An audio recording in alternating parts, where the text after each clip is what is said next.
anybody that knows me knows the car is Auld Red kind of thing, because that's, if you look at my Instagram, you'll see that that's where my posts will usually start. Auld Red out for a cruise, Auld Red out with friends, that kind of thing.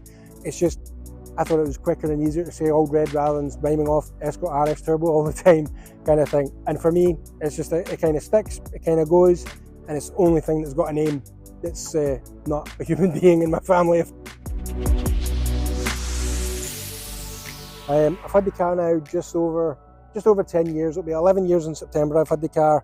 And basically the situation was that around about 2013 I had a few quid that I could spend on a car, and I thought I would chase after the dream of being a 17-year-old again and wanting an RS Turbo. When I set out on this path, I looked at a few RS Turbos. I was particularly looking for a red car, and in particular I was looking for a 90 spec car if possible, as for me the 90 spec was the more desirable.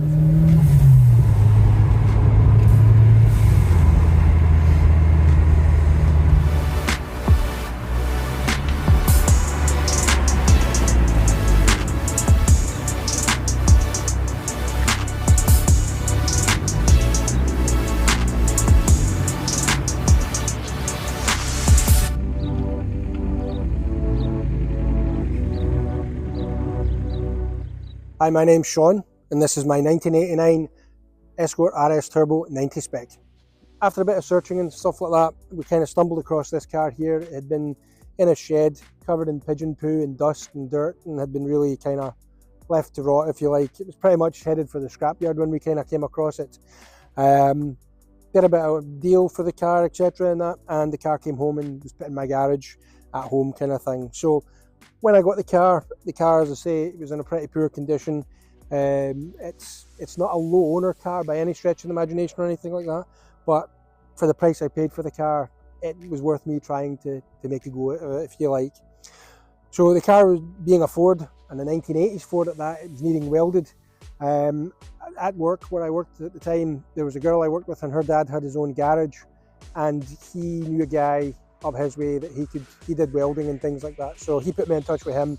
The boy was in Kirkintilloch and his name was Davey. Davey came down to my house and had a look at the car, and he said, yeah, I think I could take that on and do it. And we agreed a price and kind of in principle, if you like.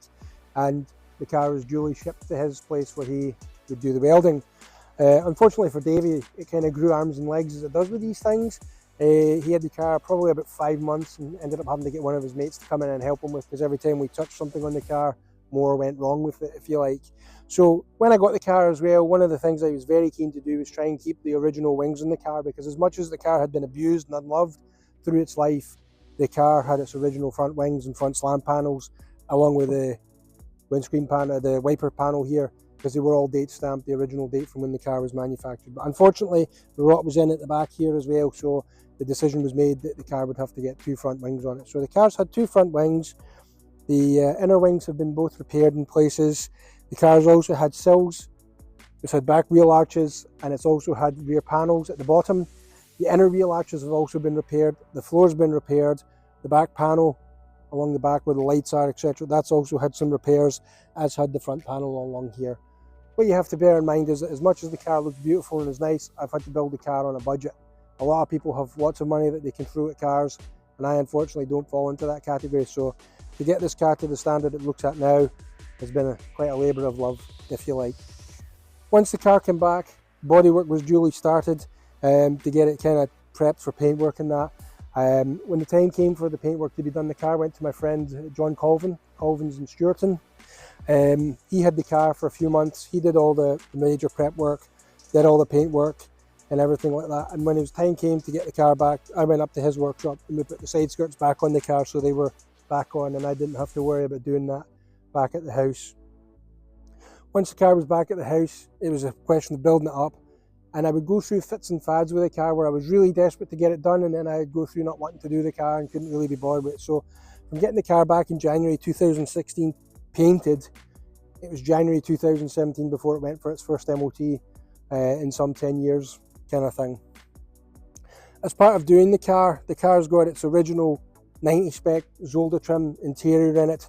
This car particularly benefited from its time as having a graphic equalizer and fuel computer. These were optional extras in 1989 for this car. But one of the other things that I've added to the interior is I've added a boost gauge, just to keep an eye on what the boost's doing. So it is a little bit out of place that way. But the one thing that I was desperate to do was fit a Sierra Cosworth steering wheel to the car. And I was that desperate to do the Sierra Cosworth steering wheel to it that I had the steering wheel bought before I had the car. So that takes pride of place, and it's my favourite modification inside the car is the steering wheel. Once the car was back on the road, I've been to multiple car shows now. I hang about with a group called Scottish Old School. The guys in there, a lot of them, a lot of good friends. We all help each other with our cars, things like that. You know, if somebody has a problem, we'll go and help each other. Whatever's needed with it, kind of thing. I put the car back on the road in April 2018 after its winter break, and I'd just been out for a gentle drive, and the car was popping and banging a wee bit in an unusual way through the exhaust, which I thought was a bit strange. I'd arranged to get the car looked at to see that the boost settings and everything were okay after changing the turbo. But unfortunately, on the way home from being out for a wee drive, gentle drive I might add, the head gasket decided to go and it popped all the coolant out through the vents and everything like that. So what turned into being, or what was meant to be a simple, get the head skimmed, new head gasket and everything on it, turned into a bit more, because when I was when I drained the oil out the sump, obviously it was all full of water.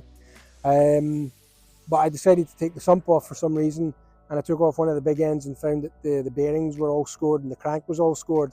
So that resulted in the engine having to be taken out. The engine, the block, was sent away to an engine builders. They honed the bores, they ground the crankshaft, cleaned the pistons, new piston rings, new bearings, etc. And they gave me the stuff back. And I basically then built it back up in my single car garage at home. I did the majority of the rebuilding work myself.